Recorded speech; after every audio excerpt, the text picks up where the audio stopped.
Banyak yang bertanya, ketika nanti tahun 2024, para new mind misalnya mendapatkan mandat, mudah-mudahan nggak tahun 2027 ya, nggak kelamaan kita nunggu, tahun 2024 new mind dapat mandat.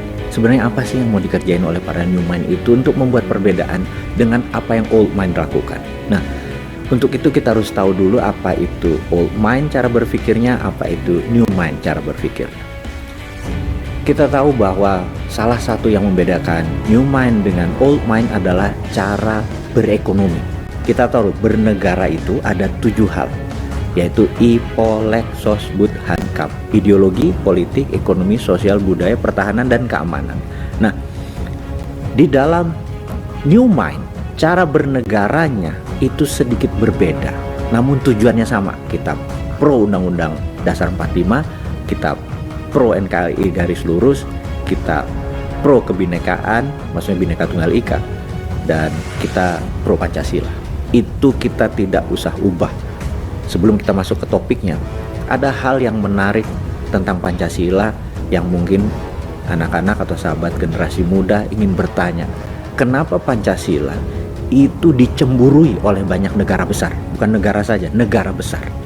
Karena kita adalah memiliki dasar negara yang sangat keren. Karena kita menggabungkan 5 hal yang diimpikan.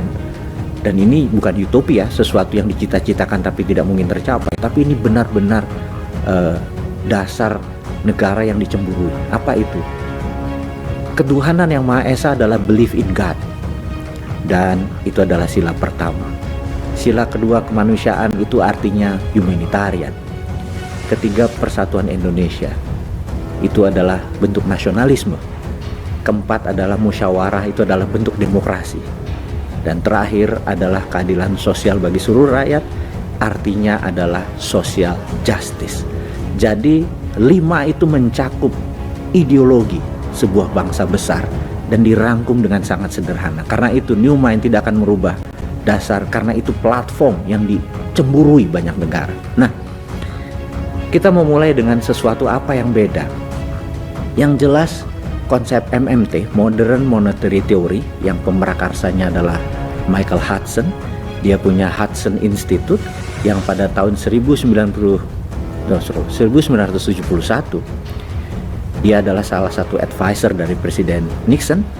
Dan apa terobosan yang dilakukan oleh Hudson? Hudson menyatakan waktu tahun 1971 tepatnya bulan Agustus untuk dolar melepas emas sebagai underlying untuk printing money. Jadi dolar bisa di-print berbasis pinjaman atau hutang atau berbasis project. Cerita ini nanti akan kita uraikan karena new mind adalah pro printing money dengan konsep MMT-nya dari Michael Hudson. Dan saat ini Stephanie Kelton adalah salah satu sahabat saya, di mana seandainya new mind jadi mendapatkan mandat, pasti Stephanie Kelton adalah advisor dari salah satu pakar keuangan atau moneternya Indonesia nantinya ya. Gitu cuman CCM kok, cuman cita-cita mulia. Yang penting pelajarannya sekarang masuk dulu. Nah, Michael Hudson kemudian mengajar di Peking University di tahun 80-an akhir hingga tahun 90-an.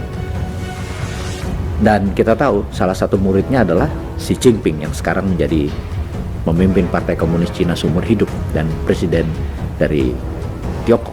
Nah, di tahun 89 ada peristiwa yang menarik, yaitu peristiwa Tiananmen Square di bulan Mei, di mana mahasiswa yang pro demokrasi waktu itu meminta mengubah mungkin dasar negara dari komunis, sosialis komunis ke negara demokrasi. Tapi tentunya Deng Xiaoping sebagai pemimpin saat itu masih dilema, karena dia dekat sama Ronald Reagan. Dia menjanjikan 40 tahun kemudian dalam perjanjian dengan Reagan di tahun 80-an akan membuat China, Tiongkok menjadi demokratis, tapi bukan ideologinya, bahwa nanti ada pemilihan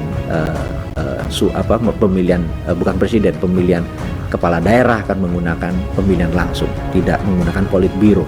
Dia agak ragu karena dia berjanji 40 tahun kemudian, tetapi ini di tahun 89 itu terjadi pergerakan ingin mempercepat. Dan ada 12 jenderal dari politbiro berhadap pada Deng Xiaoping. Kalau Anda menurut dengan Barat, kami ber-12 dibunuh saja gitu ya. Dan tapi kalau kamu berpihak kepada kami, kita akan merubah sesuatu yang membuat dunia akan shock, yaitu membuat China is the greatest country dan menjadi sentralnya dunia. Deng akhirnya memutus pro yang 12 jenderal ini, dieksekusilah 10.000 lebih mahasiswa di Tiananmen Square. Dan malam itu terkenal dengan sebuah catatan sangat menarik, namanya Tiananmen Papers. Tagline di bawahnya adalah A Secret Meeting That Changed China, sebuah rapat rahasia yang merubah China.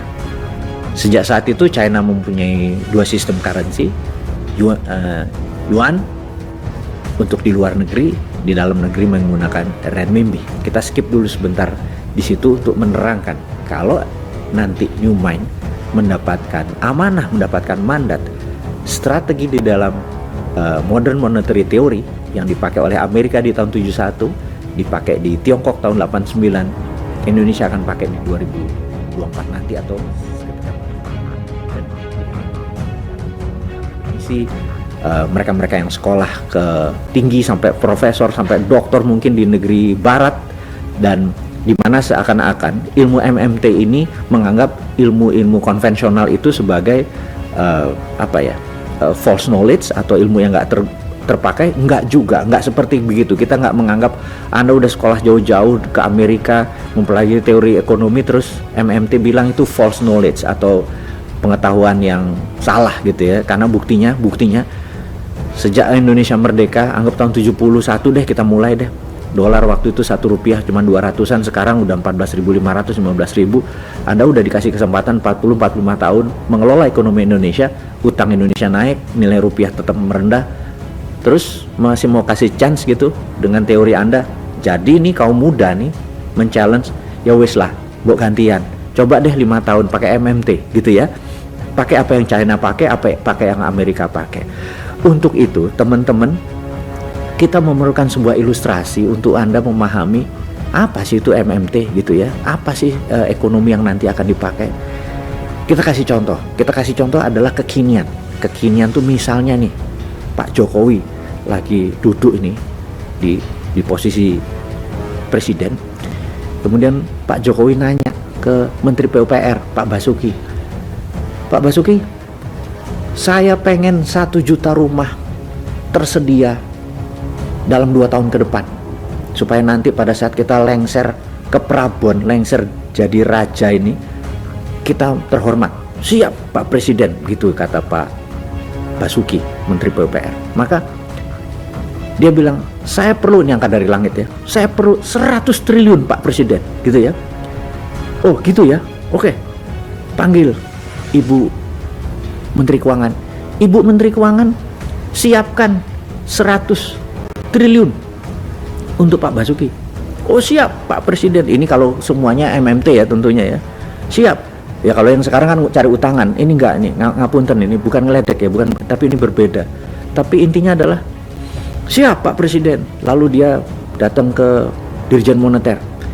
Printing money 100 triliun. Kasih ke Menek BUMN, dipanggil Pak Erick Thohir.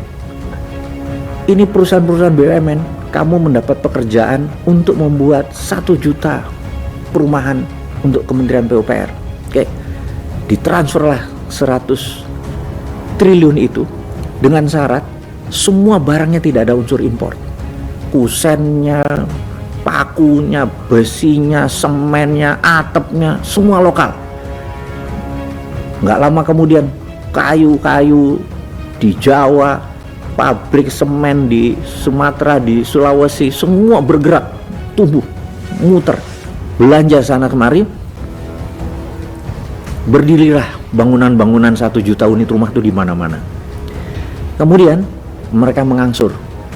5 tahun orang mengangsur, tidak perlu bunga dan tidak perlu dinaikkan. Ini syaratnya.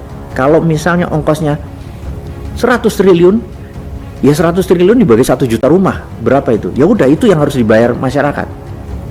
Masyarakat bayarnya nyicil selama 5 tahun. Begitu mereka nyicil, masuk ke Menteri Keuangan, masuk ke bank, masuk ke Menteri Keuangan, masuk ke bank, setiap nyicil uangnya diambil dibakar, setiap nyicil uangnya diambil dibakar, setiap nyicil 2 tahun kemudian begitu berdiri, sold 100 triliunnya masyarakat beli, dibakar. Pertanyaannya, ada inflasi nggak? Nggak ada, nol. Ada bangunan yang jadi nggak? Ada, 1 juta rumah. Murah orang nggak pakai bunga.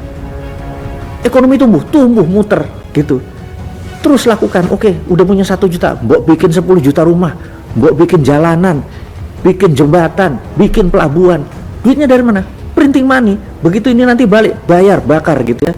Itulah yang dilakukan oleh pemerintah Tiongkok. Renminbi itu dicetak berdasarkan project, karena itu ngawur seakan-akan mereka membangunnya. Bayangin, satu kota ada 113 kota di Tiongkok.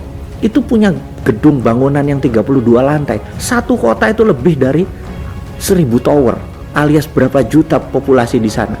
Kalau dihitung selama 40 tahun, itu ada 25 miliar meter persegi bangunan. Alias dalam satu hari kita kayak ngebangun gedung kayak Plaza Senayan tuh 4 biji per day. Kalau minjem duitnya sopo. Tapi kalau pakai printing money begitu berdiri dibakar, gak ada inflasi dan gedungnya jadi. Nah, duit tadi tidak boleh membelanjakan 1 sen pun produk luar negeri, karena itu yang menjadi inflasi. Jadi inilah yang akan dilakukan oleh Newman nanti kalau dapat mandat.